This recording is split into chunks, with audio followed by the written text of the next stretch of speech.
عام طور پر والدین یہ کہہ دیا کرتے ہیں کہ ابھی تو یہ بچہ ہے. یہ بہت بڑی غلط فہمی ہے.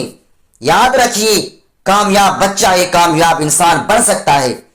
جس بچے کو ہم بچہ سمجھتے ہیں حقیقتاً وہ مکمل انسان ہوتا ہے. بالکل ایسا ہی مکمل انسان جیسے ہم اور آپ ہے، بس اس کا قد اور ضروریات کچھ مختلف ہوتی ہے، لیکن وہ اسی طرح سوچتا اور سمجھتا ہے جیسے ایک عام بالغ انسان سوچتا اور سمجھتا ہے. بلکہ اگر گہرائی میں جائیں تو پیدائش سے 7 برس کی عمر میں سوچنے، سمجھنے اور سیکھنے کا عمل بلوغت سے زیادہ اور تیز ہوتا ہے. ہاں، یہ الگ بات ہے کہ ان کی سماجی اور معاشرتی ضروریات مختلف ہونے کے باعث اور بڑوں کی طرح اس کا اظہار نہیں کر پاتے. تحقیق سے یہ بات بہت پہلے سے ثابت ہو چکی ہے کہ بچپن کا سیکھا ہوا آدمی تمام عمر نہیں بھولتا. اس کی سب سے بڑی مثال بچپن کے واقعات ہے. آپ 60-70 برس کی عمر والوں سے ان کے ماضی کے واقعات پوچھ لیجئے تو انہیں اکثر نوجوانی اور جوانی کے واقعات یاد نہیں ہوں گے، مگر بچپن کے واقعات انہیں یاد ہوں گے. اس بات کا ثبوت ہے کہ بچپن کا حافظہ بہت قوی ہوتا ہے. اس لیے آپ اپنے بچوں کو یہ سمجھ کر کے وہ ابھی بچے ہیں کبھی بے پرواہی کا مظاہرہ نہ کرے، بلکہ انہیں بڑے ہو کر جو بنانا چاہتے ہیں انہیں ابھی سے ویسا ہی دیکھنا اور ان سے برتاؤ کرنا شروع کیجیے. کیا آپ چاہتے ہیں کہ آپ کا بچہ کسی کا محتاج نہ ہو، وہ خود اعتماد ہو، زندگی میں کسی پر بوجھ نہ بنے، زندگی کے چیلنجز کو قبول کرتے ہوئے انہیں حل کرنے کی جرأت کر سکتا ہو، اور دوسروں سے گھل مل سکتا ہو، نہ صرف اسکول کی تعلیمی سرگرمیوں میں بلکہ روزمرہ سرگرمیوں میں بھی حصہ لینے کے قابل ہو، وہ آپ کے لیے سرمایہ افتخار بن سکے، آپ کا فرما بردار ہو، لوگ اس سے ملے تو خوش ہو، اس کے پاس دولت، شہرت، طاقت اور آزادی سب کچھ ہو. یقیناً یہ وہ خواہشات ہیں جو تمام ہی والدین رکھتے ہیں. والدین چاہتے ہیں کہ ان کا بچہ اپنے ساتھ ان کا بھی نام روشن کرے، لیکن کیا سب والدین کی تمنا پوری ہوتی ہے؟ عموماً آدمی 60-70 برس کی عمر کے درمیان اس دنیا سے گزر جاتا ہے، لیکن چند لوگ ایسے ہیں جن کا نام ان کی موت کے بعد ہزاروں برس یاد رکھا جاتا ہے. سوال یہ ہے کہ عام لوگوں اور ان لوگوں کے درمیان کیا فرق، کیا اسباب ہے جن کی وجہ سے دنیا انہیں یاد کرتی ہے؟ کیوں لوگ ان کی تعریف کرتے ہیں؟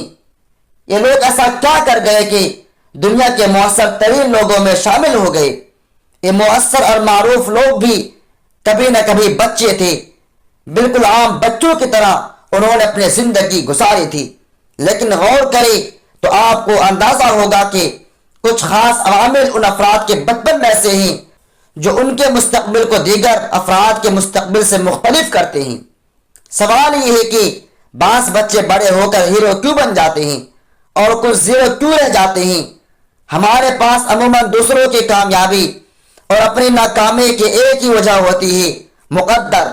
لیکن جب آپ صرف ایک وجہ کو حتمی مان لیتے ہیں تو اس کا نتیجہ یہ نکلتا ہے کہ آپ کبھی بھی حقیقت سے شناس نہیں ہو پاتے. یہ ممکن بھی کیسے ہے کہ سیب اور کیلے پر لیکچر سن کر یا اس موضوع پر کتاب پڑھ کر آپ سیب اور کیلے کے ذائقہ سے آشنا ہو جائے؟ سیب اور کیلے پر 6 گھنٹے کا لیکچر سننے، 5 گھنٹے بحث کرنے اور 400 صفحوں کی کتاب پڑھنے سے بہتر ہے کہ آپ سیب اور کیلا چکھ لیں. آپ کو حقیقت کا علم خود ہی ہو جائے گا. ہر چیز کی وجہ قسمت نہیں ہوتی. کچھ معاملات اللہ تعالیٰ نے آپ کے ہاتھ میں بھی رکھے ہیں. قسمت یا مقدر پر الزام لگا کر ہم اپنے ذمہ داری سے آگے چرانا چاہتے ہیں، لیکن نتیجہ تو صرف عمل کا ہی ہوتا ہے. آپ کا یہ طریقہ آپ کو اطمینان سے ایک جگہ بٹھا تو سکتا ہے، لیکن آپ کے نتائج کو بدل نہیں سکتا. اولاد کی تعلیم و تربیت اور شخصیت کا معاملہ بھی ایسا ہی ہے. آپ اپنی اولاد کے لیے جتنے بڑے خواب دیکھیں اور نیک خواہشات دل میں رکھیں، آپ ان خوابوں کی تعمیر اس وقت تک حاصل نہیں کر سکتے جب تک آپ ان کے لیے عملی اور حقیقت پر مبنی تدابیر نہیں کریں گے. یاد رکھیے، دولت مندی نتیجہ ہے، غربت نتیجہ ہے، صحت نتیجہ ہے، بیماری نتیجہ ہے، نیک نامی نتیجہ ہے، بدنامی نتیجہ ہے، کامیابی نتیجہ ہے، ناکامی نتیجہ ہے، اور اختیار اور بے اختیاری بھی نتیجہ ہے۔ اللہ تعالیٰ نے اس کائنات کی تخلیق ایک منظم نظام کے تحت کی ہے، جس میں مختلف قوانین کام کر رہے ہیں۔ ان میں سے ایک قانون law of cause and effect کہلاتا ہے۔ یہ قانون بتاتا ہے کہ ہر نتیجے کا ایک سبب ہوتا ہے۔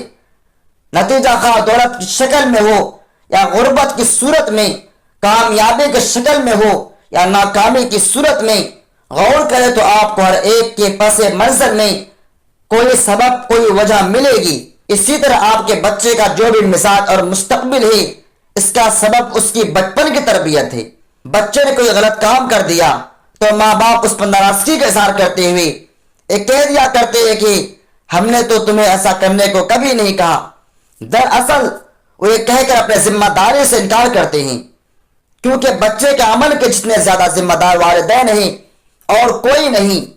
ایک غلط فہمی اس حوالے سے والدین کی یہ ہوتی ہے، وہ سمجھتے ہیں کہ بچے کو غلط کام کرنے کو کہیں گے تبھی وہ غلط کرے گا۔ اس بات میں تو کوئی اختلاف نہیں کہ والدین اپنے بچوں کو شعوری طور پر کبھی غلط کام کا نہیں کہتے، تو پھر بچہ ایسا کیوں کرتا ہے؟ یہ ایسا ہی ہے جیسے پھول اور پودے اگانے کے لیے بہت محنت کرنی پڑتی ہے، لیکن کیا جھاڑ جھنڈا اگانے کے لیے بھی کسی محنت کی ضرورت کبھی پڑی ہے؟ نہیں، کبھی نہیں۔ کیا آپ چاہتے ہیں کہ آپ کو اصول اور اسباب معلوم ہو جائے جن کی وجہ سے آپ کا بچہ بھی کامیاب ہو سکتا ہے؟ اگر اس ویڈیو میں بتائے گئے اصولوں اور مشوروں کو سمجھ کر عمل کرنا شروع کر دے تو آپ یقین مانیے آپ کا بچہ ناکامی سے بچ کر کامیاب انسان بن سکتا ہے، دنیا میں بھی آخرت میں بھی انشاءاللہ تعالی۔